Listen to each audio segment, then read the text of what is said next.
Hello guys, welcome to this video. So in this video I'll show you if you're getting this error message, Bower is not recognized as an internal or external command. Uh, the easy fix to this problem is that you need to globally install Bower inside your system. So the command is very simple. You write npm I -g for globally installing Bower, Bower. So this is the command here.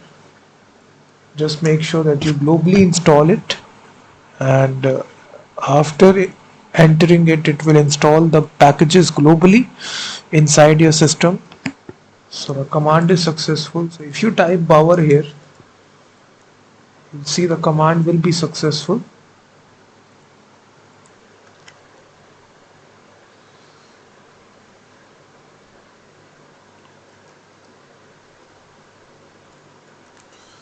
So you can see the version is installed. Bower is a very popular package manager for specifying managing client-side libraries, components. It's a very popular package manager, and for this you should have Node.js installed. So just make sure Node.js is installed right here. I am using the latest version.